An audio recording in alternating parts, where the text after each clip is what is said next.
Call to order the regular session of the Gladstone City Commission. First order of business, the invocation said by Commissioner Gay, followed by a pledge of allegiance. All right. Let us pray. Heavenly Father, we thank you for this evening, this opportunity to come together and govern ourselves. We thank you for this beautiful place in which we get to live and this excellent holiday that's coming up. We would ask for your protection for those that are enjoying and celebrating this great holiday of our national independence. Father, we'd also ask that you would bless and protect the brave men and women of our armed services that have fought and given so that we have the opportunity to govern ourselves and celebrate in peace. All this I ask in Jesus' name, amen. Amen. Pledge allegiance to the flag of the United States of America and to the republic for which it stands, one nation, under God, indivisible, with liberty and justice for all.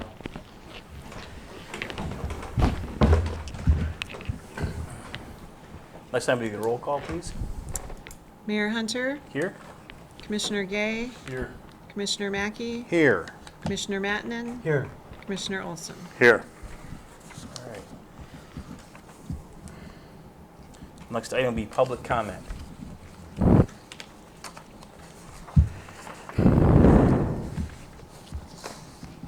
We'll move on. Before we move on, we need to look at amending the agenda. We do have an item that we need to add. I'm looking at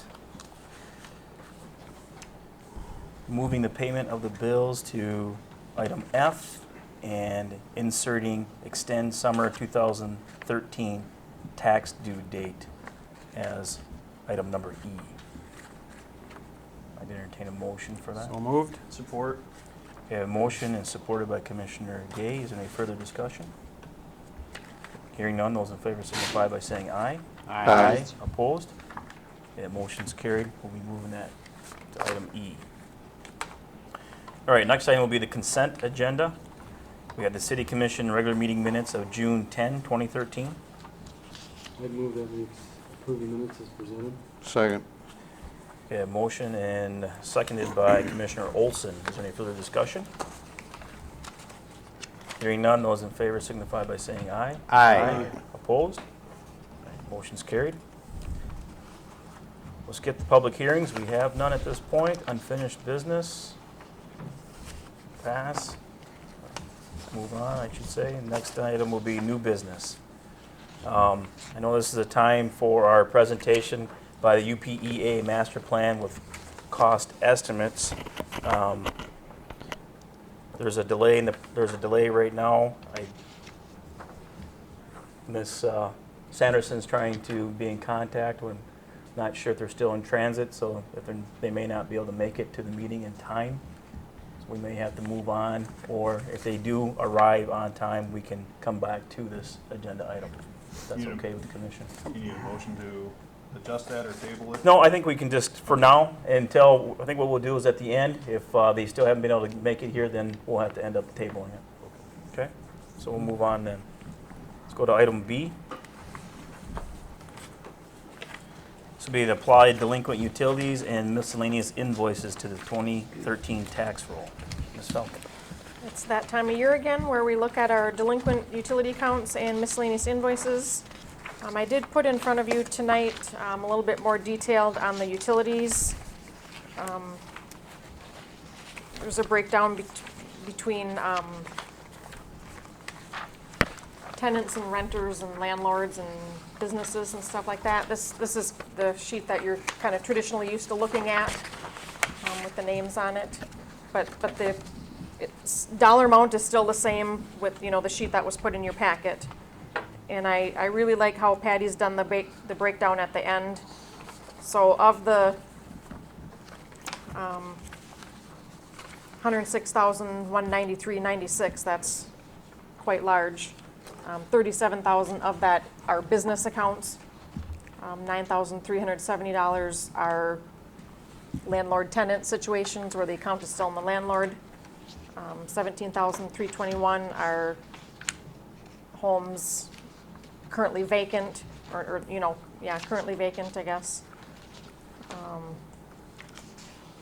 Which leaves all others 32,814. With the changes not too long ago, PA 295, I think it was, there's certain accounts that we cannot turn off during the winter months. So we have to just work with those people. And a lot of people, you know, tell us, when I get my tax return, I'll get my utility account caught up. And that has been the case on many accounts, but obviously you can see not all accounts have been brought up to date. So this amount is rather large, but charter, this is how, you know, our charter allows us to place this as a lien on their summer tax bill and collect it that way with a 10% penalty. Is there any questions for Ms. Falcon? It does get collected then with the summer taxes? If not, we're made whole by the Delta County Treasurer at the end of the tax season. Okay. Because it becomes a lien on the taxes. Right. Before that, you couldn't, once it goes in taxes. I used to be the treasurer, as everybody knows. This was one of the things I hated to bring before a commission, because I used to get beat up about this, and so I would ask you some questions, and I don't ever intend to beat up staff, but have you, and I know you have a full plate, so if you don't know the answer, I'm not going to make a big deal of it. Have you analyzed if this has any effect on our cash flow to the point where we have to make decisions because that cash isn't in our hands? At this amount, I don't think so. I wouldn't have guessed that either. And have you analyzed, again, I won't make a big deal if you haven't, our success ratio in eventually getting all of this money into the coffers like it should be? Haven't analyzed it. Might task Patty with that for the winter.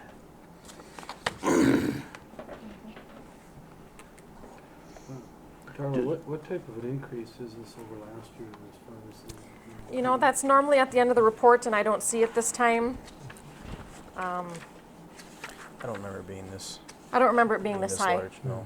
That's what I thought. Seems 40, like a lot. 50,000 Seems like a lot. is what I remember.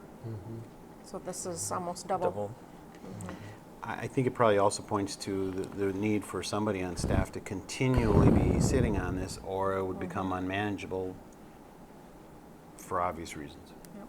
It's just easy not to pay it if nobody makes you.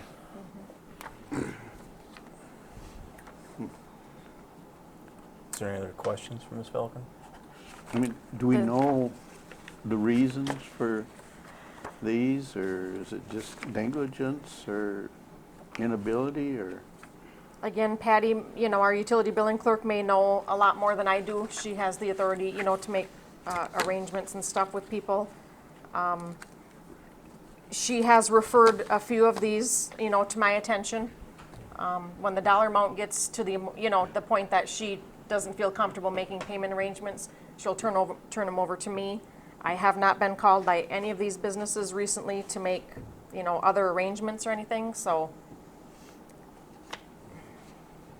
I don't know. Well, let's clarify that. You have ultimate authority because Patty Yes. works for you, but Right. you don't have time to sit on every No. one of these. And so No. Patty is sitting on. That's Yeah. But the rules have changed recently, you know, and that really limits us from, as soon as the weather gets nice in April, we're turning people off. Every month, we're turning people off due to, you know, non-payment of the account. But at some point, you know, It used to be because we're a municipally owned utility, we didn't have to follow the state Public Service Commission guidelines because the owners of the utility were the people who lived here in town. We now come under their scrutiny, and it's a whole new set of rules. And I personally think that that's why the accounts have gotten larger, because there's a lot more leeway with the Public Service Commission rules than there were when we were running our own utility. And when you know you can't be turned off in the winter, it's easy not to pay the bill. Yeah, I mean, that, And I know there's lots of difficult situations in homes. I'm not making light of that, but yeah. That puts us in a precarious situation because the Public Service Commission allows, for all intents and purposes, monopolies by certain companies because they serve such a large area and it's the best way to provide service. They also have, being that they have a large area, they also have a large cash flow, so they can deal a little bit more effectively with the small decrease in cash flow than we do, because we're essentially a very small utility in comparison with the big guys. So it could significantly affect us. We used to also be able to do something, I don't even know if we can still do it, but we used to be able to put a load limiter on there that would limit the amount of electricity you could use, so you could keep your house warm, but you couldn't use a bunch of, you could keep yourself comfortable, but that was the extent of it. So it limited the amount of electricity you could use, thereby limiting how high your bill got every month. I don't know if that's still Not turn on possible. every single light in the house and Something like that, some yep. electric heat. Yes. I recall a situation in Saginaw where there was a loss of life in a situation of that nature. That's what you're always afraid of. And I believe in that particular case, if I remember correctly, it had a limiter on it, and it somehow affected the heating system. And I remember vaguely reading the article on that. That was the reason why this was enacted as well, is because of the, I can't remember if it was 1 or 2 deaths that occurred because of the electricity actually, or power being turned off. The other sheet in the packet is the miscellaneous invoices. Total on them is $1,879.62. Much lower than I remember. Yeah. So, I'd move that we assess delinquent utilities and miscellaneous invoices to the summer 2013 tax roll. Second.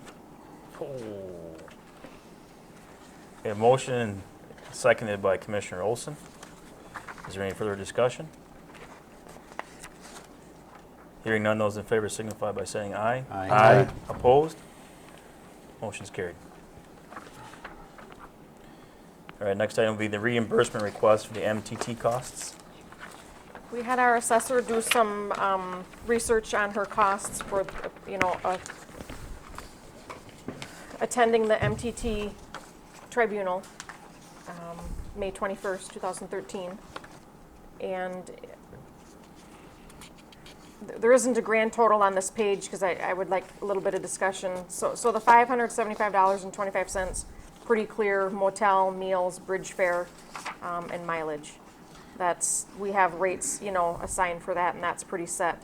What I don't have an amount for hours driving, approximately 14 hours away from other responsibilities, 48, but that 14 is included in that, so 34 more hours there. And then preparation hours, she thought about 2 full days, in the office, reading, researching files, other property cards, preparing for the day, and then $5 in printing costs. So the 34 hours and the 15 hours, our assessor gets paid by parcel. She doesn't have an hourly rate. But I kind of did 2 situations here. If we charged, I went $20 an hour or $25 an hour. Does that seem reasonable for her Yes. profession? Yes. No. Yes. To my opinion, it is. You don't agree, but in my opinion, that is fair. Is that too low? I was thinking it was too low. Too low? I would agree. Okay. Is that, would that be the hourly rate without benefits, or? That'd be without benefits or Well, anything. she's a contract We don't pay employee, so we don't benefits to her. provide We don't benefits. provide any, Right. sure, okay. In considering the hours, as far as, I know for when I travel for work, if I go to Lansing, I get paid my regular daily, like 8 hours, 10 hours, or whatever. I'm wondering if we might, I don't know if you're thinking about billing the hours away from other responsibilities, but I think a judge might, I don't know, I think he might kind of frown on that. Oh, I'm just thinking a regular, a regular workday, 8 hours, 10 hours, whatever it may be, that would probably be approvable. I just don't know how they would, away from regular responsibilities, I don't know if that's something that's reimbursable. I'm not a judge, so I'm just right. pontificating. But, see, I mean, she's contracting to do, the standard taxes. And this is over, everything's over and above. So Right. that's why I'm thinking the judge should pay it. but. Well, I understand that, but he has to be fair and equitable to, you Yeah. know, and just because, you know, I mean, essentially, if we charge for the time that she's sitting in a hotel, Oh, no. not that she wasn't, I'm sure she had something better to do, and, you know, Right. I know don't what get you're me saying. wrong, I'm looking at what a judge would view as reasonable, equitable. During Yeah. work hours. Work hours, correct, that's the only, Yeah. that's the only thing, but I do agree that $25 is not, I don't think that's enough. Commissioner Mackey? Well, first of all, let me say this. At our last meeting, we wanted to get a cost estimate before we even make a decision. I'm leaning towards not even, you know, attempting to ask the court to award us costs. I just wanted, this is my own opinion, I just wanted to know what it was that we could get reimbursed and let the other party know that we could go after this, but we choose not to. That would be my personal decision, but obviously we have to take it up to a vote. See, the what I'm looking at was if the other party would have shown for the hearing Yep. and lost, I would have no problem with the fact that we, Right. I don't want to say eat the cost, but that was part of the cost of doing business. Sure. When the other party filed and they didn't show, that's where I have a little bit of a problem. Why we have to, To me, it's a frivolous I lawsuit, understand. and it's actually, you know, Right. we're all taxpayers in town here, and everybody, to some extent, paid for a frivolous suit that, if they would have came and stated their case and lost, so be it. That's part of doing business, but not even to show up at all, I have a hard time with that. I agree. It's like we called their bluff. Yeah. Do we have an idea, a rough estimation of how long it takes her to do a parcel? Preparing for an MTT case, No, I know, Or- but I mean, as far as just a regular parcel, Half an hour. about a half an hour? Say, This is a commercial parcel. It could be a little measuring more, it, but coming an hour. back, entering I it in can the look computer. easily I can look at 50 parcels a day. If I don't look at 50 parcels a day, you can ask someone else who works with me. I'm not very happy. We can look at more than that. But But what then, about after the- you've gathered the information, that's where someone else who is smarter than me does all the real hard work. I'm just trying to come up with somewhat of an estimated cost per hour that it would take that we're paying out per hour. Sure. Take this overall salary, break it down by per hour cost, and then multiply it by the hours that we're seeing here. No. To me, an assessor has to be worth a lot more than $25 an hour. I mean, when you're not paying any benefits, just for an hour's worth of labor. Do we know what the There's What the talent salary was. involved there. last year overall salary? That'd probably be the easiest way to try to figure. And I think the judge would. I think we have roughly 2,800 parcels, and we pay her $12 per parcel. So 33.6 is her annual salary. Okay, 33.6, and she's part-time, not 40 hours a week. Well, no. She has not in the office office hours 40 hours a one week. day a week, but during the summer when she's out measuring, you know, she's out measuring on, you know, doing work for Okay. the city. So it but would be safe to say it's a 40-hour a week, but she's a contract employee. She has more than 32? the She has city. more than the 32. Let's city go with unit. 32. I would say 32 would be a fair number. Okay, Hourly? So if you multiply 32 times, say, like 48 weeks, not 52 weeks, and then divide that into that 33.6, you'd get That's what I was- an approximation. approximation. Someone got their calculator? There's right there. Okay. The reason I say that, because I think I've been around judges enough now that I understand that this is a little bit different, that they're going to want something a little more solidified on paper instead of just us making Sure. an educated guess. I mean, if we can try to break it down as I don't want to say simplified, but $21.87 an hour, 22. $22 an hour. And the reason for that may very well be because, one, it's contractual Yeah. and not with any benefits on top of that. Yeah. And I say not a 40-hour, I know she's putting in more, but technically not a 40-hour employee, 40 hours. So it does make a little bit difference. If you made maybe it for a the per 40-hour hour. week, that number would go down, so. If it helps, also, I know my friend is a assessor for the city of Escanaba. She's basically 40 hours a week. I think she does a little more than that, of course, and her salary is 50,000, right around 50,000. That's not including benefits, that's just her salary. Okay. What's Thank you. what's 50,000 divided by 2,080? Well, by 2,000 is $25. 2403. Yep. Boy, it's amazing. It's almost like throwing hand grenades and getting right near the. Don't you love me? So I think it would, in my No. opinion, I think No. that it'd be prudent if we're looking at a $22 an hour. If you follow my figures here, looking at the 14 hours of driving, 15 hours of prep time, and 1 8-hour day, that comes out to totals 37 hours. It's $22 an hour. Times $22 an hour is $814. Now, if you take $814, you add that to the $575.25, and to the $5, you come out to $1394.25.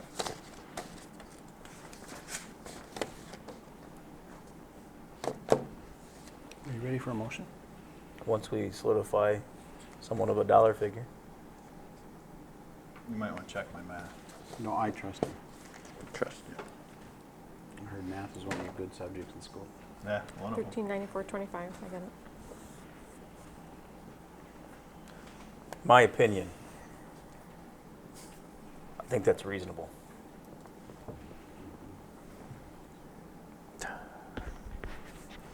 Ready for a motion? You don't like it, but. Ready for motion? I move that we send a letter to the other party and explain to them how we arrived at our costs that we feel that a judge could award based on the decision that the judge made in this case, and indicate that we are waiving levy, asking the judge award us those costs. And it failed for letter, sorry. Okay, I have a motion on the table. Who signs the letter? The mayor. I'll second that. Okay, I have a motion and seconded by Commissioner Olson. Is there any further discussion? My reason for seconding that is I saw or see what the real low value is compared to the number that I had figured previously at quite a bit higher hourly rate. I personally think it's a matter of principle at this point. There've been multiple situations Right. in regards to this organization, and personally, I don't like getting slapped in the face, and I'm not going to be bullied. Okay, any other discussion? All right, we have a motion on the table. All those in favor signify by saying aye. Aye. Opposed? Nay. Nay. Roll call, please. Commissioner Matenon, Nay. Commissioner Olson, A. Commissioner Gay, No. Commissioner Mackey, Yay, yes. Mayor Hunter. No. I believe that was 3-2. It is 3-2.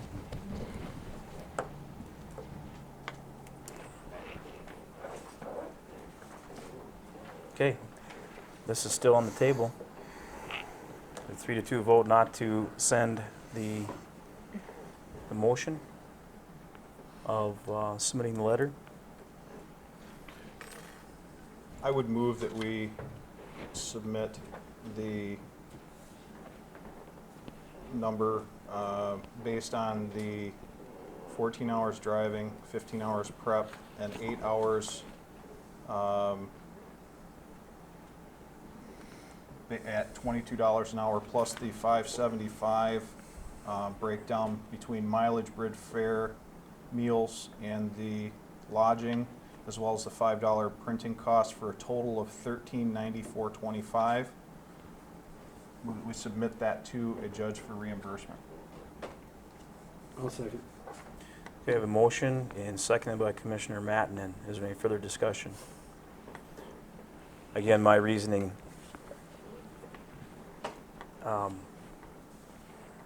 it was requested of us, the city, to plan for a hearing. We put our assessor through some extra effort that probably may have been avoided, and the other party didn't show. I just have an issue with that. Cost us money, cost the taxpayers money. That's my reasoning. So we have a motion on the table. All those in favor signify by saying aye. Aye. Opposed? I was not. Motion's carried. All right. I guess, should we be looking at situations like this relative to what a contract assessor is going to charge or the expectations of a contract assessor? I mean, this was, Regarding this particular Defined in her case, contract. She Correct. has to. I think this is a very unusual part of her situation. duties. I don't know that we'll see it again. This is actually in the contract. I mean, she has. She has to Yeah, represent us. She has to represent us. she has to represent us. Yeah, And that's that's part of in the it. I contract. do with all my claims. Yeah. It's accepted that you prepared that role, and if there's any defense of that role after they go to the board review, you have to defend. That's your job as a contract assessor. Yeah. And your expense. Well, they pay me to do it. Yeah. Yeah, Yep. okay. Okay, I didn't realize that was kind Yeah. of Yep. considered in there. Good, thank you. All right, next item will be the acceptance of the city attorney Thomas Butch retirement letter. Says Ms. Felkin, and I think we both, yeah, we both touched on this last week, or excuse me, at the last commission meeting, and this is obviously have to be official now since he is a contract, well, the firm is, but he's been our city attorney for 38 and a half years. You're looking for a motion, right? Well, yeah, I mean, we got to honor the guy's request. I mean, I think he's put in his due diligence here. 38 and a half years he's been the city attorney for Gladstone. I'd move to accept his letter with regret, and I'd move to accept his letter with regret. As a conversation piece, we're still intend to use that firm for our legal advice. Well, that's something we need to discuss after. Okay, that's a separate That's- matter. Yep. I'll They let are you currently second working on a that couple one, issues for if me, you so. want. I'll second. Okay, a motion and seconded by Commissioner Mattinen to accepting the letter. Is there any further discussion? Now, I guess we could use some of this time for the discussion, but yes, that's something that we're also going to have to look at. The firm has been with the city of Gladstone since 1954. Not that I was around that. Were you probably I've just known newly Tom hired there? since forever and ever. I wasn't around 1975, but because I worked with people who were around 1975, see how skillful I'm going to go around your smart aleck question? I do know the history. Claire Hayne was famous in Delta County. That's who Tom went to work for, and when Claire became a judge, Tom took over the business. And I'll say this about my initial question, and there's just a lot less attorneys work in that office than when I worked there. When I go in that office now, it looks like it's nowhere near as active as it used to be. And so when I say, are we going to use them for legal advice, I don't think they have as many lawyers who have the various fields of expertise that they used to have. So it's an interesting question to me. I'm sure Tom would have a take on it if he was in the audience right now, or Terry Burkhardt, who's the longest serving one. Him or Lewandowski would be the longest serving one in that firm right now. They've been around ever since I can remember. Yeah. So, there's maybe issues that they wouldn't really have anybody in the office who would be skilled in that legal question that could come up. They used to have people who would have. Boy, that was hard for me to say. I still feel confident though, because even if they weren't able to fulfill any of the obligations that we may need counsel-wise, they have pointed us into the directions of Yeah. the firms that should be able Sure. to help in that expertise area that we're looking for. Are you aware of any firms in the metropolitan area that, Us? Me? Escanaba, you mean, or the metropolitan, like downstate? no, Gladstone. In our area? Escanaba. They're probably still the largest firm, is in terms of attorneys working out of one office, I would think. I don't think any other office in the Escanaba Gladstone No. area has that many attorneys working there. No, I think this is the largest firm. Yeah. There may be, I'm trying to think the other firm, but The Jessica Grand Bray is Reardon in. Hall, except DeGrand is, well, oh yeah. Reardon, Grandin Hall. Yeah. Or, I don't know if I got them. I don't know if I have it. You might upset one of Yeah, them if you don't put it in the right. right spot, but It used to be Green, Renner, Wise, Reddick, Rademacher, and Clark, but Green is retired, and at least one other Their of those firm is guys also, they're expanding a little bit more, but I know that that firm does do a lot of criminal work where this firm here seems not to do as much or very limited criminal litigation. Usually seems to be more corporate, yep, corporate, public, more private. So I'm confident with the firm. I don't think that we could go wrong at this point. I mean, they are actually looking at a couple of our cases. Well, if nothing else, I want you to be aware of that. So, you know, when you pick up the phone, it's a different situation. When you went to work for me, I used to, it was different then than it is now. How is the working relationship? I mean, I know it's a little bit, now we usually turn to Tom. How has it been with any of the other attorneys that you may have? Most recently, I've called Mr. Burkhart, and he's, given me what I needed. Good. A couple of the folks you probably work with regularly in the prosecutor's office used to work out of this office. Yeah. All right. Well, we have the motion on the table for the acceptance of the retirement letter. Is there any other discussion?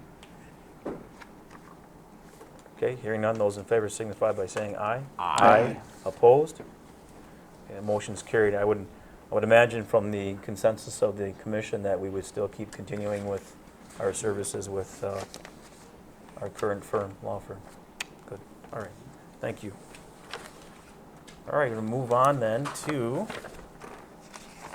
the new item E, extend summer 2013 tax due date. We would like to print taxes this week, and per our charter, the due date is August 15th annually, and it's kind of been tradition that we extend that roughly 30 days to around September 15th. However, the 15th is a weekend, so we've chosen Friday, September 13th, if you choose to give them the extension again. so move. Second. Okay, motion and supported by Commissioner Olson. Is there any further discussion? Okay, hearing none, those in favor signify by saying aye. Aye. Opposed? The motion's carried.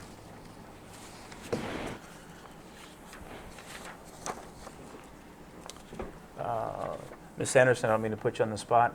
Have we had any contact? Are they close? They are not going to be able to make it tonight. Okay. They Okay. have the report finalized and they are ready to present it at the next meeting. Okay, very good, thank you. All right, then I wouldn't mind having a motion to look at tabling item A, presentation by UPEA master plan with cost estimates. So move. Support. Okay, we have motion supported. It'll be tabled to the next commission meeting. Any further discussion? Hearing none, those in favor signify by saying aye. Aye. Aye. Opposed? All right, motion's carried. One more side note on that, you will be getting a copy on Wednesday. Apparently, he wanted to give it a copy. Okay, very good, thank you. Good. Things happen. Out of control. Processing those. Yep, that's all right. All right, next item will be the payment of the bills. There should be a corrected version in front of, on the table tonight. We have bills tonight before us in the amount of $102,508.05. Looks like a lot. Pretty standard bills. Do you have any questions specifically, or? Everything was budgeted. Yep. I see the wood chips are all spread out, looks nice. Yeah. Looks good. Cleaning supplies for Parks and Rec, is that Seems like it's a lot, but maybe it isn't. I It's don't a know. gear up for the year, isn't it? It's a gear up for the year, right? Most likely. We do one big fill-up in both the summer and the winter. Okay. For all the facilities. They're not cheap. No. No. I would imagine the Payne and Dolan invoices are for our Paving. project, the paving, same thing, dot, which looks very good, by the way. Yeah. Yeah. Everybody did a nice job on that. And the North Tracks rental, that seems real reasonable, isn't it? 3,800. I mean, they had that, what was it, a backhoe? Excavator. Excavator, yeah. Loader. It says loader, but I think that's for an excavator. We have 2 loaders. And a piece of equipment like that, I don't know what it would rent per hour, at least $100 an hour. I would They had it think. for a month, Oh, yeah, I suppose. nearly a much. month. Yeah. I think it's very reasonable. They must Yeah. have only paid for the actual hours they were Hours. using was sitting there. Yeah, I bet you that's what it was, Maybe. which is goodness. It appears that the residents are using using the cleanup passes, which is good. Yes. Yeah. That's a very good program. Yeah, please Yes. keep that up. I move we pay the bills as presented. Support? Okay, motion and support by Commissioner Gay. Is there any further discussion? Hearing none, those in favor signify by saying aye. Aye. Aye. Opposed? Motion's carried. All right, next item will be the city manager's report. Busy time of year. This past Saturday, we had crazy days, and maybe Renee or Nicole can add a little bit more. I did talk to some of the vendors on the street. Steve View and Derby Chase kind of do the car show part of it. They were happy with the turnout. We had about 85 cars registered. Last year, there was 105, but apparently, kind of last minute, there was an event in Marquette that kind of pulled a lot of the cars from the northern part. But 85 was still a lot of cars, on Delta Avenue, a lot of really nice cars. Great event. I think we added a couple nice features this year with the hovercraft being there and the fire truck and the canine demonstration by Escanaba Public Safety Oh, yeah. and Mayor Hunter. Yeah. Were you the one the dogs took down? Uh-huh. Yeah. Good. Yeah, we probably could have raised a lot of money for the city if people have bought tickets for it. I would think. So again, I think, it's just a real good event. There was a lot of rummage sale signs around, so I hope everybody did well, at their homes too, so. A couple of things upcoming. Today, we had our third farmer's market downtown at the new location. I think we're doing well. I looked at the results. We're giving out a free recycle bag if you fill out a short survey. Just give us your comments on the new location, how far away did you have to park, how often do you attend farmer's market, that kind of stuff. And we'll bring all that back to the DDA and discuss, we're going to keep it here, we're going to bring it back to the park based on, people's feedback. So we've had good turnout. The first 2 today, I was only there a half an hour. Jim Gorzinski, he's our market master. I talked to him the first 2, Mondays. He's pleased with the turnout. Some of the comments on the questionnaire are, we need more fruits and vegetables. Well, they're just not ready to pick yet.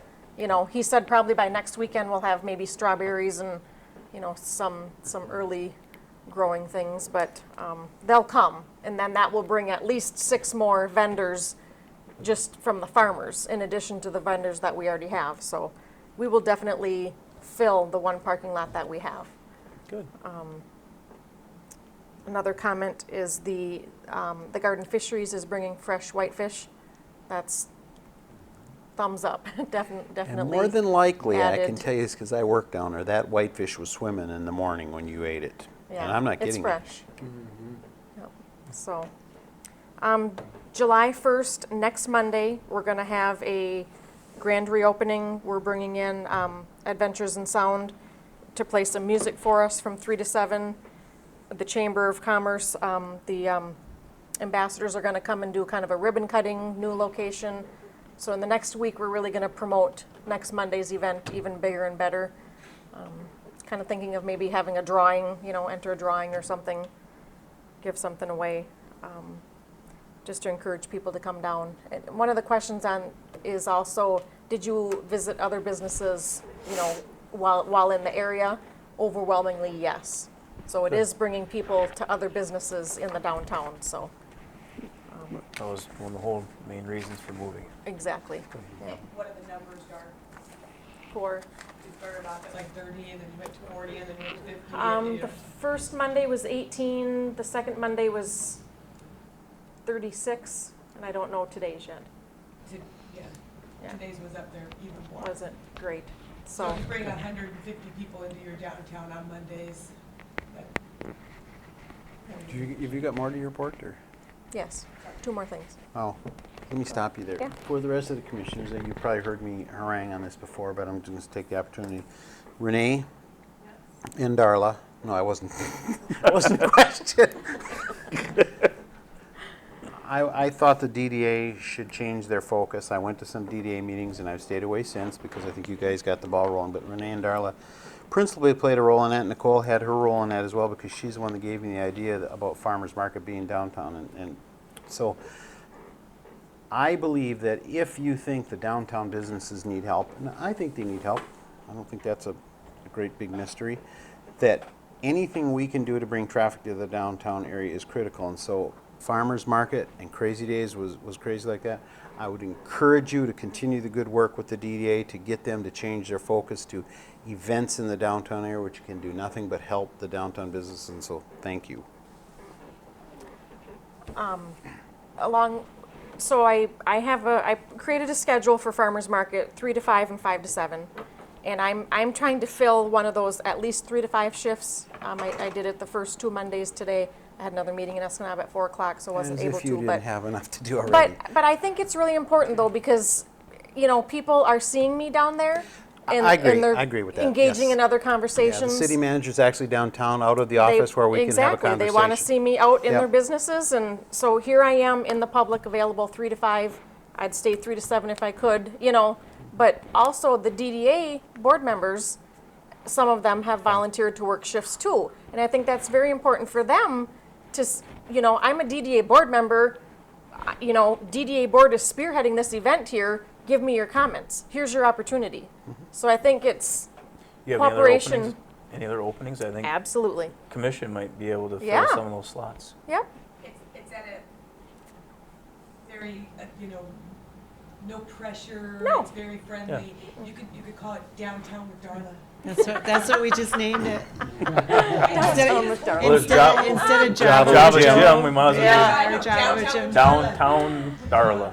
No, you gotta say with No, but- Darla, because downtown Darla sounds bad. Yeah, that's something, That's true. that was something earlier today that was mentioned.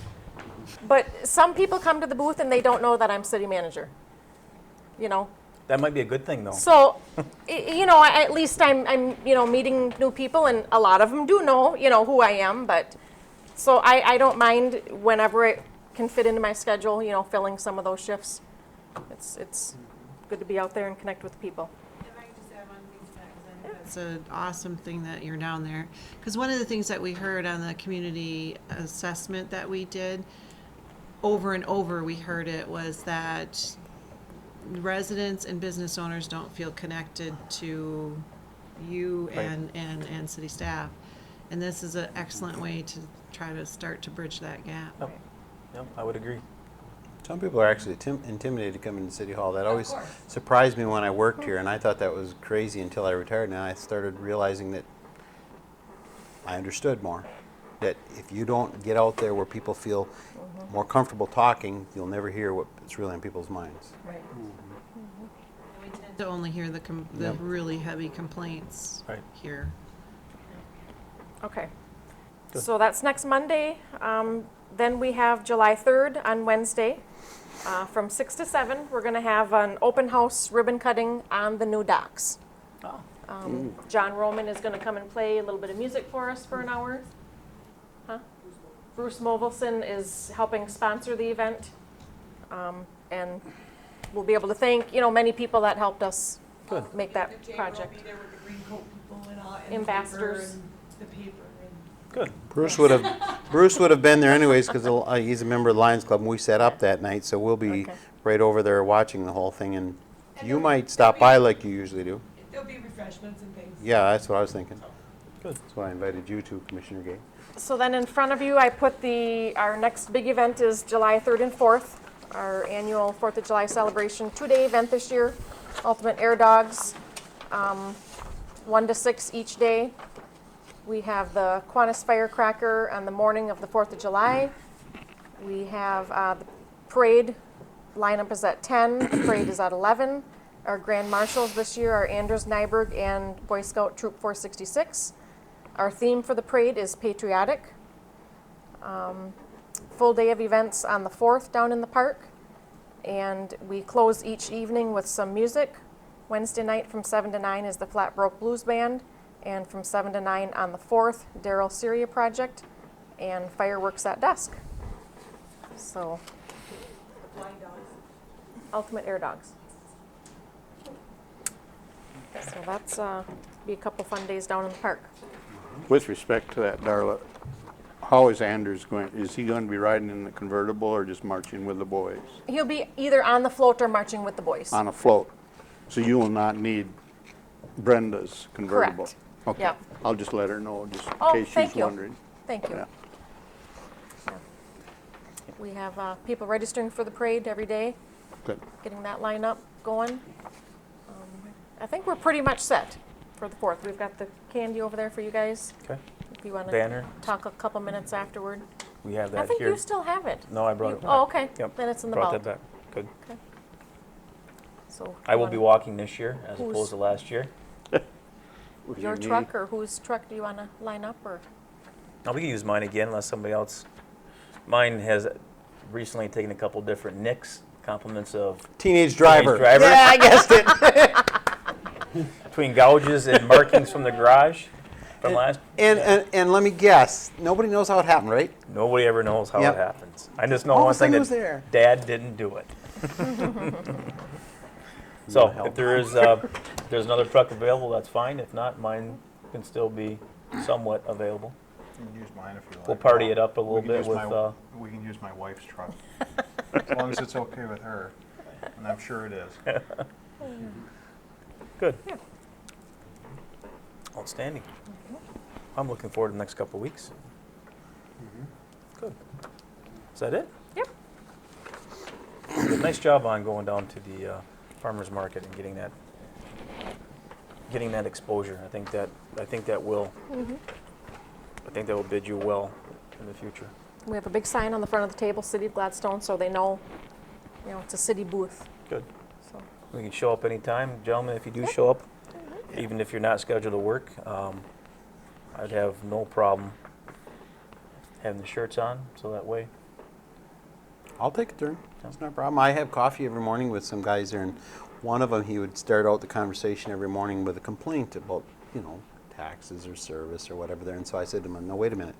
When I come in here in the morning, I want you to say, good morning, Joe. How was your day yesterday before you start complaining? So I always does that, and then he goes right into the complaints.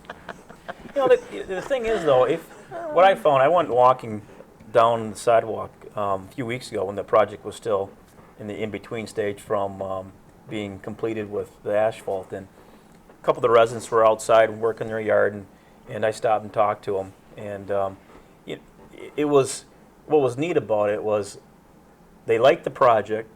They weren't overly happy with the communication. I talked to them a little bit about it, explained some of the details, and they were more comfortable with it. So they had a better setting, because then I don't think they felt as, I don't want to say slighted, but I think they felt more comfortable talking one-on-one than being in a group setting. And then obviously when you get a couple of people that may start spearheading some things, that aggravation may start tending to go with people who weren't looking at actually jumping onto that, I don't want to say bandwagon, but so anyway, it went well. There was, like I said, there was a couple of people down there that I spoke with, so I think that project looks I think it looks great. exactly what I would have wanted it to look like. Not that I designed it, but I think it looks great. When you get some grass in them boulevards and those trees start sprouting some leaves and all, it'll look even better. I think that turned out fantastic. I think it did too. And the harbor, same thing. Yep, harbor Oh, looks good. I see that they were down doing the wiring or the cable and all that, Yep. so that's coming to an end too. That's looking good. So anyway, I'm sorry. Nice job, Darla. Thank you. Move on to the City Commission committee reports. And, well, I guess we'll hold off. City Commission committee reports, anything? I went to a joint government meeting, heard all about state government passing a budget on time again, which I totally respect. And I went to a 911 authority meeting for the public safety director. They finally won, shall you Yes. say, a case. They won on behalf of the citizens, by the way. Captain Sigorski put a lot of time into that case, which is going to drive down the millage that's charged to the people who own property in Delta County, which is a primary source of revenue. So we have a 911 authority, and I'm old enough that I've enlightened those people back in the day when I first went to work for the city, when each agency did their own dispatching Yep. compared to 911. Yep. So It's one of my first jobs up here was dispatching at the sheriff's department. I didn't know that. Yeah, you remember when the telephone operator downtown would plug the wires in. Joel? Did you catch his disease or what? I don't think that was funny. No, actually, they went through an extended procedure. I told you one night the procedure they used to have to do when they take a call: switch the phones over to state police, sound the general alarm, yell at the car if the car wasn't in the department, go down and write down on a chalkboard the location of a fire because the volunteer firemen didn't have pagers, so they'd have to come down here. Hopefully, they heard that general alarm. Come down here, find out where the fire was, and then the guy who was sitting at the desk would take the truck and state still covered their desk 24/7. Escanaba did, Gladstone did, the sheriff did. It was a whole different world. Wow. Amazing anything got done. Hmm? Amazing anything got done. Well, they'd usually be there to save the basement, but that All right, was a joke they had, I okay? know. Next item will be the boards and commission reports. We have the code enforcement position update. I just wanted to take an opportunity tonight to introduce Dell Johnson to you. He is our newest member of the city. If you recall, during our budget meetings, we had some lengthy discussions about whether we could implement some funds to accommodate this position, and we were able to do that. And I can't remember when we did the interviews, but we had 9 qualified candidates that applied, and Dell went through that selection process and was selected as the top candidate and graciously accepted our offer. So we're glad to have him here tonight. He just wants to explain a little bit about how we're tackling this monster. Good. Welcome aboard. Yeah. Thank you. I am really happy to be aboard, and I wanted to thank all of you, Manager Falcon, Mayor Hunter, the commissioners, of course, Director Barron, for this particular slot. And I am really happy to be able to be picked to do this and be a service to the commission, as well as to the city of Gladstone's residents. I've been here on board now for a total of 8 man days, and it's 21 calendar days. I started June 5th, and I work 2 days a week. Therefore, it's 8 man days, during which time, excuse me, I handled 16 complaints. Some are self-generated, and some have come in from the citizens of your city. And 8 of them are closed at this time, with no more activity to be done on those, and 8 of them are still pending. And so I think that's I'm really happy with that. People are calling in, and of course, I guess I keep my eyes open most of the time too. So, but we're particularly happy with the couple of the forms that you have in front of you now, beginning with the property maintenance form, which is the long one with the slots on it. But we have developed a tracking mechanism so that, and that is the second form. And so you have that one, and it shows the 16 complaints on that form. These didn't exist before you came on board?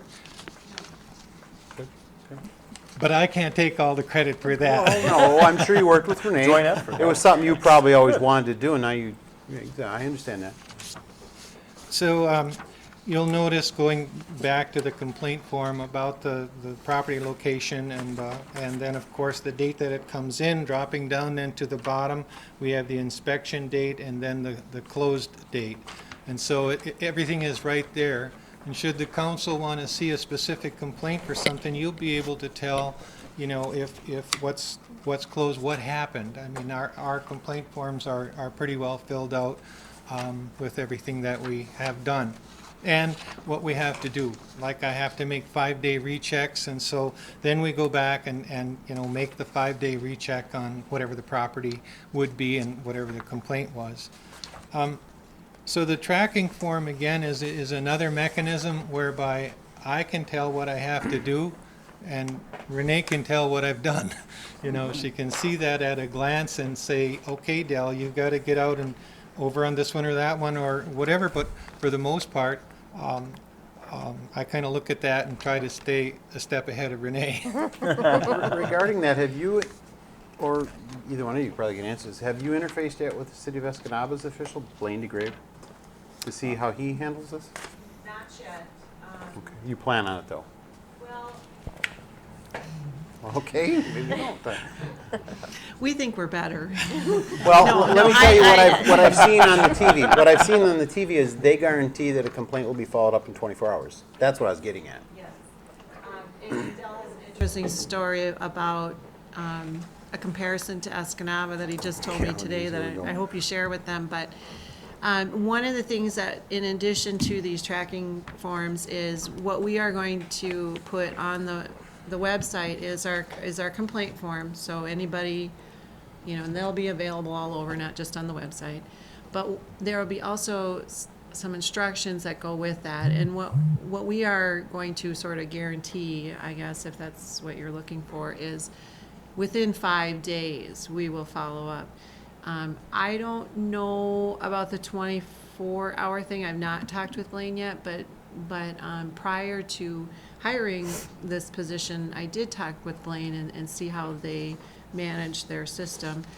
And he never mentioned that 24-hour guarantee thing, so I think I saw that on TV on their Yeah. channel. I think is where I saw See, it. and I think Blaine handles the rental complaints, and I think that's largely Blaine's job. The interesting story that Dell has kind of goes into that Escanaba doesn't always have a system in place for these types of complaints, and they were envious of ours, and I just stole your whole thunder, Well. I know, but. There you go. One of the other things too you have to look at, even if they are advertising that it's done within 24 hours, is the fact that their code enforcement is 5 days a week. Right. And that's what. They have a lot more Yeah. multifamily rental properties do. in Escanaba than we ever dreamed of. And our There's no question about intention that. is Dell will be here a minimum of 3 days a week, most weeks. I mean, there might be a few that he's not here for 3 days, but, so that's why I felt comfortable with the 2-day guarantee. You know, if he takes Friday and Monday off, and I get a complaint on Friday afternoon, I know by Wednesday he will be back or Tuesday, and that will be the first one he'll hit. So I felt real comfortable, and I looked at some other cities, and 5 days is typical for what they promise folks. Yeah. And I think that's reasonable, because sometimes they're not our complaints. Sometimes we look into it, and it might be something we refer to public safety or to Ray, depending on, you know, what it is. If it's an unsafe structure, we're not the experts in that. Ray's gonna have to go out on that. If it's something that would involve public safety, again, that's another referral that we're gonna have to make. So there's a little bit of sorting out that occurs on Dell's desk as far as what is this and whose is it and how can we follow up with it. Way back, here's some history for you. Way back in the day when we originally created this, we wanted to assign this to a uniformed police officer. And you have told me before you don't feel that's appropriate anymore in today's world. This was 30 years ago. You feel someone who shows up without a uniform has a better chance of being effective, right? Well, I think you can communicate the issues a lot better. You don't feel, the owner doesn't feel as threatened. I think there would be a time where uniform may have to get involved when it's enforcement portion of it. That may be true. I've noticed just in my brief tenure, all people have been very receptive to my coming, you know, to investigate their complaint. And so they seem to be happy with that. And so should it come to a police officer being in attendance for some reason, of course. You know they when to will call, use- when to back away, I right? think so. I think I'll know when to call. Are there any other questions? Do we have a policy that deals with the complainants, what would be done or potentially would be done or not be done with the complainant's information? In other words, do we keep that confidential? Yeah, there is nothing in place that, in our code that says that. This complaint tracking form, our anticipation is this is gonna go online. Oftentimes, what happens is, we'll just pretend you call me about a neighbor issue that you have, and I'll spend that time talking to you, we go out and check it out, then you want to know what happened and you want the follow-up. It takes a lot of time for us to coordinate that kind of effort back and forth. So if this is uploaded or downloaded, whichever sideways loaded, I'm not sure which way it goes, but if this is on the internet, folks can go in, or on our website, they can go in and actually see, okay, I know I made a complaint, I see it was handled. It doesn't give them the details as, what we did or what we said. Right, but what I'm talking about is the complainant, the person that's making the complaint, that fills out this form. Yeah. Disclosing. Do we have a policy that deals with the confidentiality of their complaint? I don't believe in anonymous complaints. Right. But I also don't believe that their information, if someone makes a Should be- complaint, that it should be accessible to anyone, specifically Right. the person that the complaint was made against. Having worked here before, I know now where he's going with that. Yes. If you get a complaint about somebody, one of the first things they're going to say is, who made a complaint about me? Yep, they That's always the do. game. They That's always what I'm want to getting know at, that. because I was gonna say, if we Yes. didn't have a policy, I would suggest one, and I would also suggest, in order to foster, not to foster people making complaints, but to put them at ease if they chose to do so without fear of reprisal, make that clear on either the form and or the website so that they know that it's gonna be, you have to put your name to a complaint, but we're not going to Right, tell anyone who made the complaint. If it's a legitimate complaint, we're going to handle it with due Right. process like we do every other complaint. I just didn't know if we had a policy for that. But we do have to keep in mind, though, that it could be FOIA. that's That's my point right there. We can't say we will not disclose this information, because only- these are all public record. The only thing you could not disclose under FOIA is any personal identification Right. information. So if it's Darren Hunter making the complaint, my name will be there, but contact information Right, won't that would be there. blacked out. Right. Now, that is not, when people come to us, we do, if they say, there are times when we take when I take information, and Dell hasn't had this yet, but he will, when they don't want to tell me their name. And I don't force them to tell me their name, but that would go undisclosed at that point. And if that's how they wish to remain, then that's how it's going to happen. I'm not sure if this would fall under FOIA or not, because Yeah. there are certain state If- agencies that take complaints that are mandatory. Their policy is even if you don't mind being disclosed as the complainant, their policy is all complaints are anonymous when it comes to the investigation portion. So There's I going don't to be a know. fine line, because I know there's public acts that will Protect permit that. non-FOIA information, or people trying to FOIA information that doesn't permit them to gain access to it. It's very limited, though. Very limited. And this, I don't think that would fall under any of the public acts that I'm aware of that I think In the would still way be that FOIA. Paul explained it to me, it's in the event that they might be victimized or Right. some sort of, Because we have our police harmful. reports, right. they're FOIA. And the only thing you would think they'd be even more protected, but they're not. And the only thing that's normally out of the police reports is any contact information and personal identifiers, Or an underage. or an underage Yeah. juvenile, yeah. So, But I'm just wondering, considering this is civil as opposed to criminal, if there's a difference there. You sound pretty confident that you think that this is FOIAble. It might be worth further looking up with attorneys or whatever. sometimes. Because that- I would prefer that yeah. if you could not let somebody know who made the complaint, that would that would be the way I would like it to work, but if the law won't permit us to do that, well, then we're just There's, asking there's something we can't pros and do. cons to that, Right. and at times I have used the complainant's names as a, because oftentimes we'll get somebody in and let's say, oh, it's my neighbor so and so. They always hate me. They always complain about me all the time, and they're just so sure it's that person. And so Yes. they disregard the complaint because they know it's that person and that person hates them and they don't care what that person thinks. And sometimes I've been able to say, you know what, it's not that person, it's this guy over here that lives, 3 blocks down that's complaining. Then all of a sudden, somebody else is up, so then it kind of registers in their head. So sometimes it's actually good for us to be able to use that. But it depends, it's situational. Do you think that if this is foiable, that you personally, do you think you'd have an obligation to tell somebody before they make a complaint that don't tell me your name if you are afraid of it being FOIA'd? I in today's world, Most people usually ask you anyway. if you But don't. what I'm saying is if I somebody know what calls you you're up and saying, says, yeah. I don't want my name to be used on this, If so they if you tell me never that, know, if then we you don't tell- know. If they tell me that, and even though it comes up on caller ID, I do Right. not write their name Right. down. And then the only one who knows The is Phone number's me, not and going to be bogus. The reason Yeah. the reason I mentioned that is that we had a situation that's transpired over the last couple of years, where there was someone that was kind of a bully and people were afraid. Yep. Okay, We and, did that, not and take that's those what I names. was. Yep. That's what I was trying to see if we can circumvent and then still allow that flow of information so that we can deal with the problem. Because you don't want 100,000 complaints to deal with, but we want to fix the problem. Right. See, I'm not opposed to anonymous information. If it's If it's legitimate information. legitimate information, Right. say, hey, if Right. would you have the inspector at least drive by this address, you can see it plain as day, and let it go from there.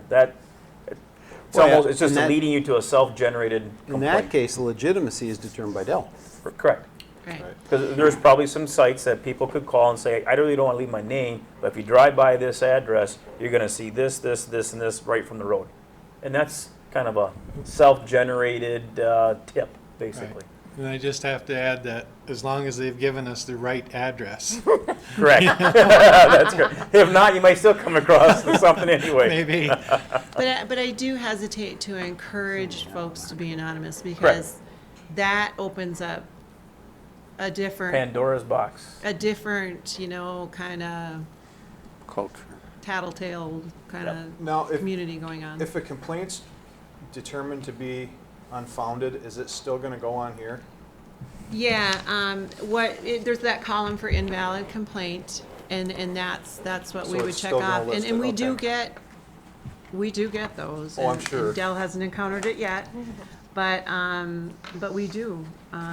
We sometimes we'll get calls. Actually, I thought we had one, Dell, but I see we don't have it on here.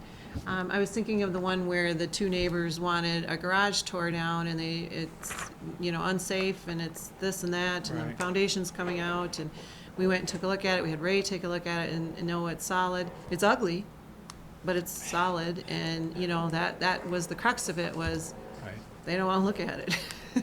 And that in our mind would be invalid, although we might encourage them to spruce it up or paint it or something, but it just was ugly.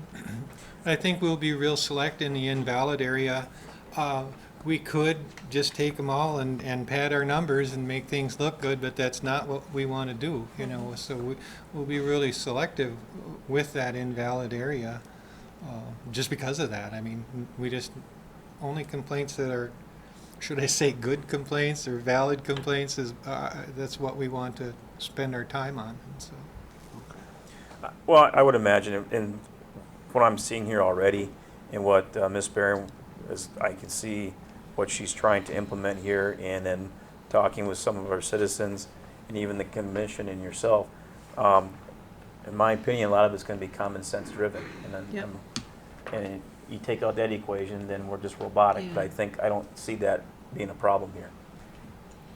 Well, and the code is specific on certain things. It's real specific. For example, a tall grass complaint. we have to make personal contact with them or have registered mail to them, and then they have 5 days to cut it. Well, in talking with the cops who have been doing this for years, and we've been doing it for years, none of us really kind of actually knew that there was that 5 day hard and fast. I mean, some of us knew it, some of us didn't. Some of us didn't realize you had to make the personal contacts, so we're doing the little door knockers. So having one person, and I know Paul kept, talking about that, having one person, and then Dell has a method of, okay, I'm going to try to do the knock and stop and talk to them. If I can't do that, then my first option is regular mail, and then after that, it's registered mail. So it's going to take more than those 5 days, but we're trying to do it as cost-effective as possible, too. Because sending out a registered letter is $6 and $6.11 each. every time. And there's a lot of long grass out there, folks, so we're going to try to knock on doors as much as possible. And this is a new process for us. We've already found little things that we need to tweak and adjust, and we needed something. I wanted something that we could track and follow, and like Dell said, I could keep up on what he's doing.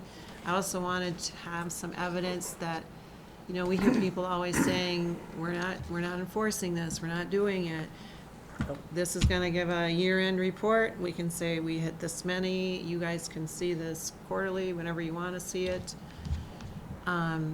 Folks in the community can look it up online and say, I know I made a complaint about this issue. Oh, I see it made the register. They're working on it.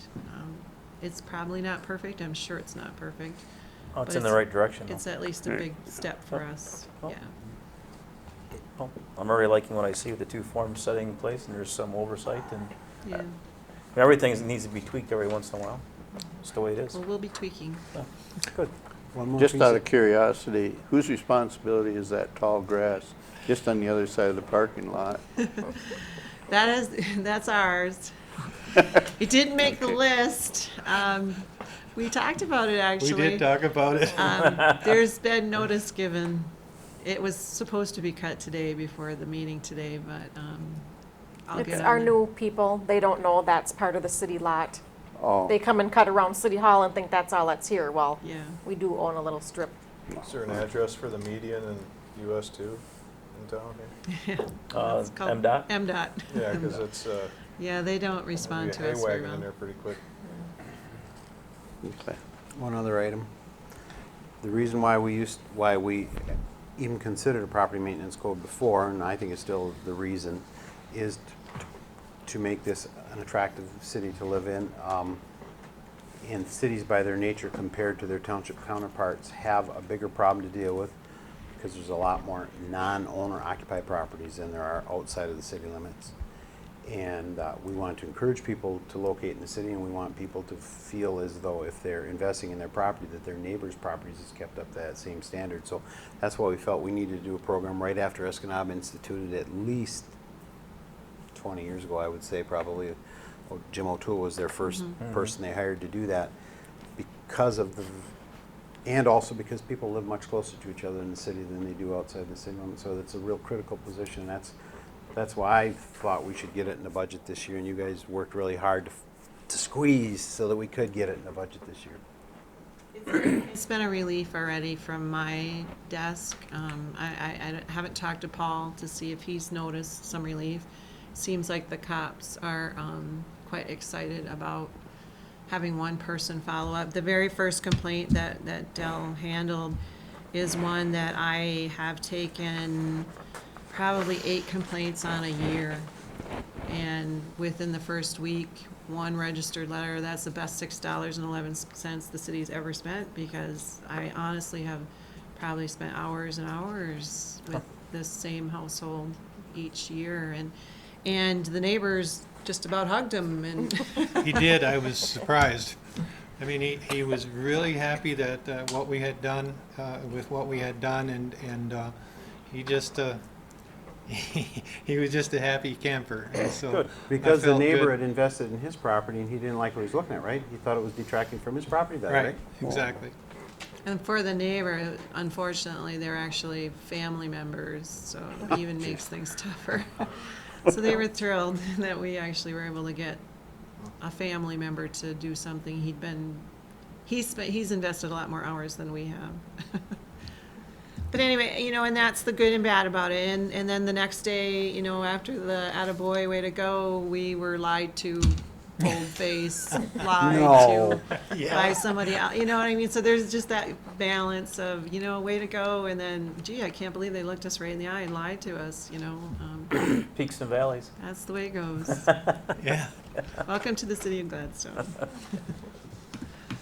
Is there anything else for me? Welcome. Yeah, thank you very much. And Yeah. once again, I am really happy to be aboard, and so we'll be seeing you again, Good. I'm sure. Keep up the good work. Yep. I know you will. Very good. All right, next item will be public comment.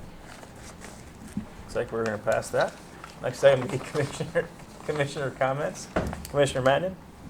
I attended the Michigan Municipal League regional meeting in Bessemer. Bessemer was a very good host. Did a good job hosting it.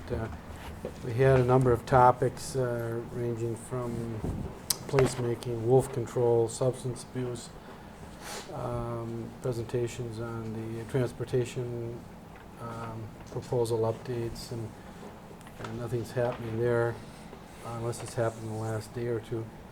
But there were a couple of things I think that were really interesting. We had a young lady by the name of Jessie Loeffler from American Fidelity Insurance. She's a healthcare reform specialist, so she was talking about the healthcare reform and how that's going to affect us in the near future. And 2014 is a big year. There are many changes that are going to be coming January 1st of this year. You folks maybe can get a chance to look at, this is kind of a timeline since 2010 when it was enacted and going through 2018. And 2014 is a big year. And there's still some things that are up in the air on this, but and I'm sure Darla, is probably as well informed as anyone is on this. It's so convoluted, it's incredible. But this young lady really gave a good overview of it, and if we do need any help in this area, I do have some resources for that might be helpful to the city, to us specifically for implementing some of these changes. And so I'll maybe at some point just sit down with you and just share what I have, Yep. Darla. Definitely. And But you did tell us you've already made some time ago that preliminarily it doesn't look like we have to comply with this because we're under the threshold. For part of it, For because part of we're it. under 50 full-time employees, but there's other things that doesn't matter. Because we have a plan in place. that's correct. So, but it's very, very interesting. One of the things that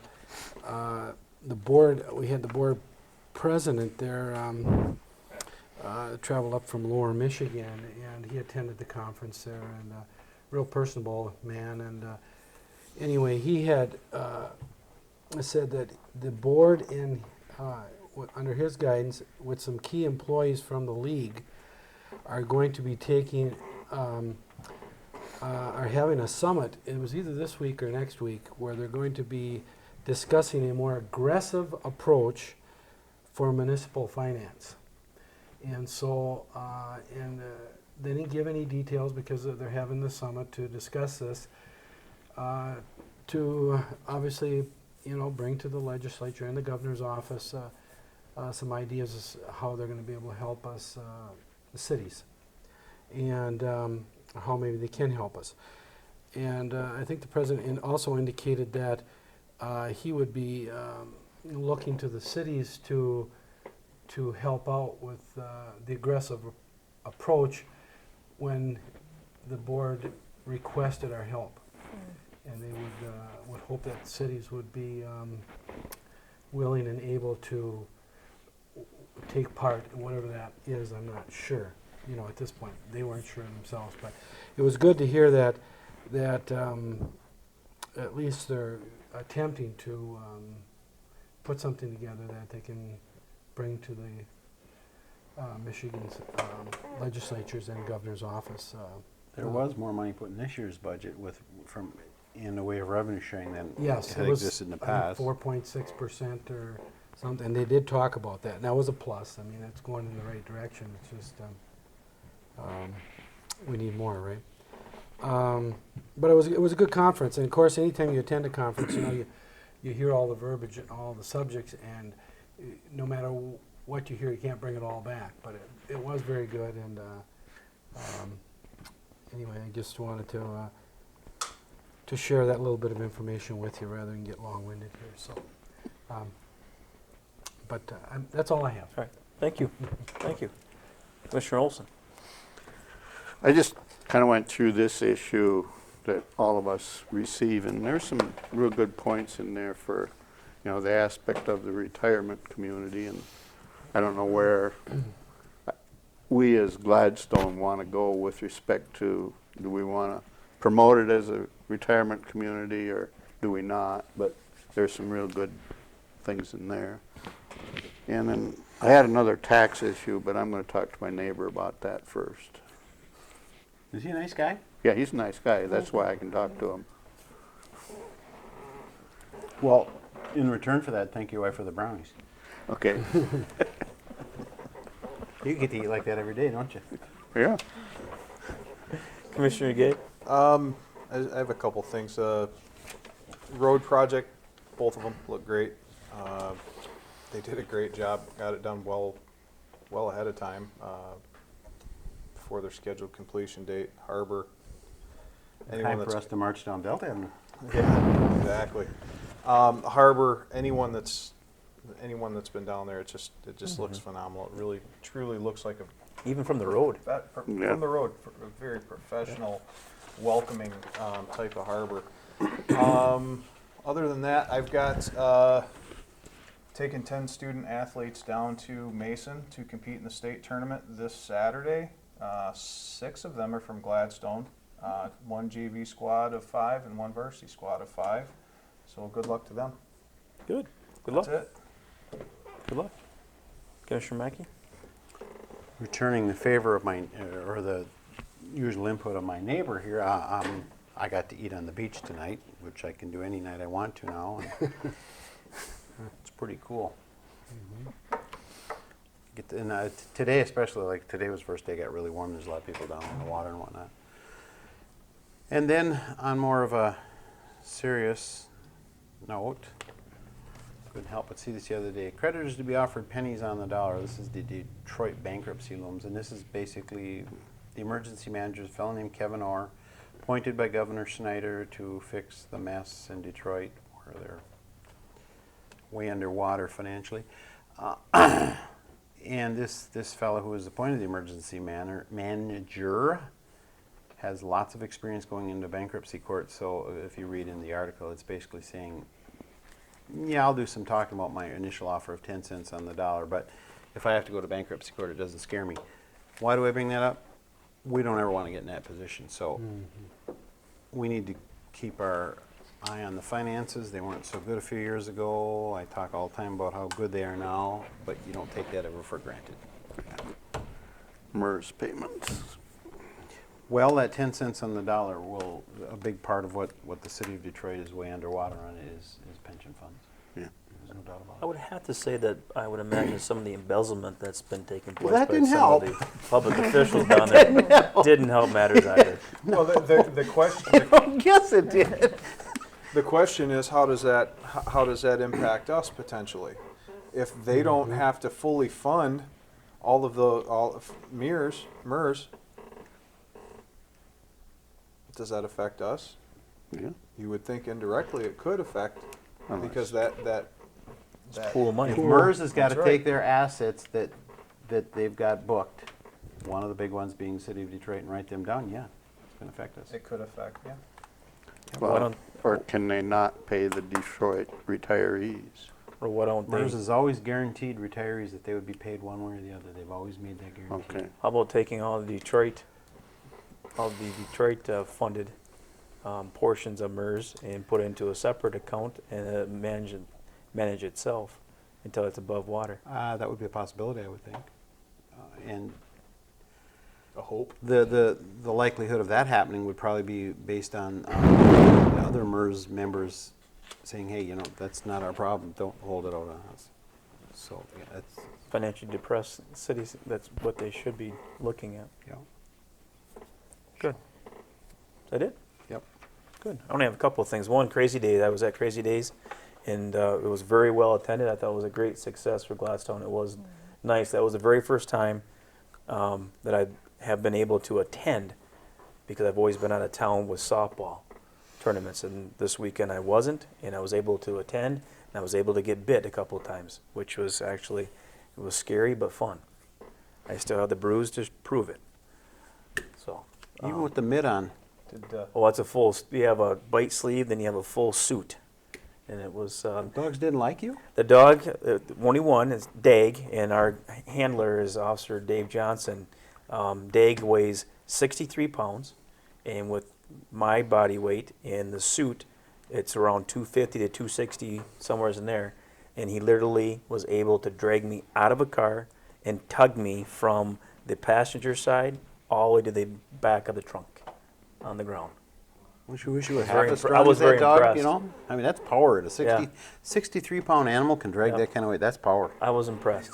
Wow. Even I was impressed, because that was the first demonstration I was ever involved in. I've seen some, but actually involved in, and it's a eye-opening experience. I'd much rather be tased than bit. I'll So tell when you Dave that. says to the guy, you don't want me to let this dog let go, he's serious. He's serious, yeah.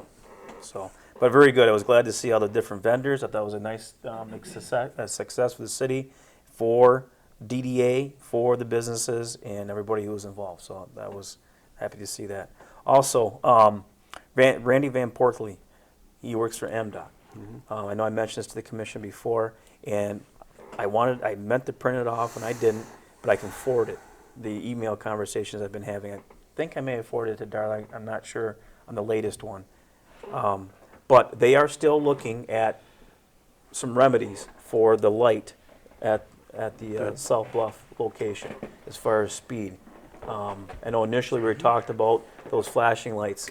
There's a couple other things they're looking at as well. They're putting their minds to it. So he sent me a brief email, showed me what they're discussing, just to let me know that it hasn't been put to rest. They're still looking at some things for us. So what I'll do is I'll forward that email to you folks so you have it. So I was happy to see that. Commissioner Olson? Yeah, may I bring up another item, please? Sure. And that, coming into Gladstone, basically from Rapid River, and we've always had the concern of, how do you get people in, and MDOT won't give us a sign and things like that. But there are a couple nice billboards out there. And is this something that we could use? I don't know how expensive it would be, but I think it would maybe be more useful than the one that's down in Put a big Marionette. arrow going like this. Well, we actually we had talked about by Mather Avenue, if we were able to put a bigger sign, it actually wouldn't be on MDOT's property, but it would be just off the property limit of MDOT, to see if we could use some property there to put a bigger sign for that reason. The problem I have still, it's still too far back from the exit. I want like to see something up closer. Okay. But I agree. We need to do something to try to promote that north exit from Rapid River location. Yeah, I mean, the billboards just happen to stand out Yep. pretty well there, and an appropriate one. I don't know how expensive it would be. Yeah, the north exit is something I'd like to try to get us to be able to promote more, so Gladstone isn't missed. Obviously, the south, everybody's going through Escanaba already. I want to try and capitalize on the people before they get to Escanaba. Sure. Zoning would be a crucial part of that, and I believe starting at the railroad tracks coming up the hill where you currently have all residential, that is zone commercial, I believe, correct? And so if that was businesses, and it's not, and we can't make it be businesses, but if it was, there'd be a lot more reason for you to say, oh, I see the Golden Archers or whatever there, and you'd come off of there. It hasn't converted to commercial because of market forces, but we are prepared for that. I know we mentioned before about trying to get a Hello Michigan type sign. I know on US 41 going north, you have Cretin Brothers, who has one of those Yeah. pure Michigan type sign. Yeah, thank you. Pure Michigan signs. So, maybe that's something we could look at as well to try to promote a little bit better. But I agree, the No, north exit is something that needs to be looked at. Yeah, the billboard just kind of caught my eye Yep. the other day coming in, so. Good, thank you. The other thing is, obviously, the 4th of July is coming up. We have 2-day events here. Usual will be at the parade. I would imagine we could go with the khaki shorts and the white shirts, just so we're all on the same page, and go from there. At least the white's a little bit cooler. I'm hoping it's another toasty, warm day. It'll be good for all the events. Be a really good day to sit in a dunk tank, wouldn't it? Yeah. You know anybody who's sitting in a dunk tank? For a change, they haven't contacted me yet. I must not have brought enough business. They gave me the starter pistol, but I didn't get I anything don't for think the dunk that's tank. it, not from what I've heard. Yeah. I heard you did well, Well, business-wise, but I was even trying to promote it. I would, if we could sell $5 for a ticket to tase me, I bet you I'd rake in a lot of money too. I'd take a 5-second ride for $5 a ticket. well, you're a giver. It's not that bad. Really? It really is not. I'd much rather be tased than bit because the biting will last a lot longer than being tased. It's only 5 I got a seconds. pile of 20s with me. See, Hit him again. what projects do we need, Renee, downtown? Wow. Only a 20? Can you feel the love? I did have one thing. Go ahead. You sparked something. I got a question on the status of the light at the top of the hill. I haven't heard anything else on it, and last I haven't either. I thought Yeah. we were ready to proceed with that. The engineer that designed it, I did track him down. He doesn't work for Wilcox anymore.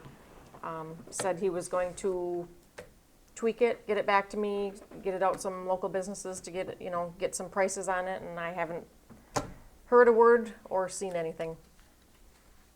So.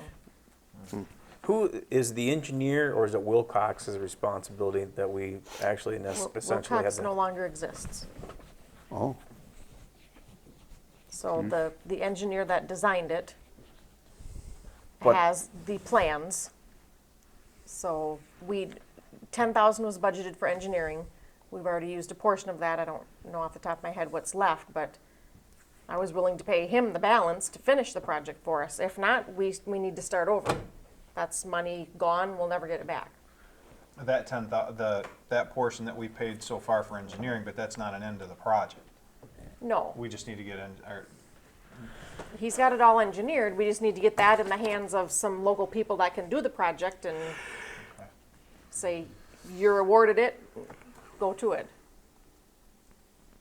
I would imagine, did Wilcox, did they sell off any of their clients? A lot of times if any client or anybody pick up some of their clients. Yeah. Some of the engineers were allowed to complete projects that they had going. He didn't say anything about. Okay. working Yeah, with that's another something company. we'll have to look into. All right. I think I had one more thing, but I'm gonna pass now because I forgot it. comes with age. Yes, it does. All right. Everybody here have a safe 4th of July. I'll see you guys in the morning, obviously. Hopefully I see the dunk tank if I'm sitting in it. If not, if you're sitting in it, then I'll bring a 50. I sat in it plenty of years. I could never get the public safety director to show how bad his arm was. I would insult him in the crowd, and he would just pretend like he didn't hear me, and he had a gun on him, so. I don't know if you could even shoot the bullseye. You bring that up with him next time, Tim, okay? All right, that's all I have. Want to adjourn? I think that's a good idea. All right, let's adjourn.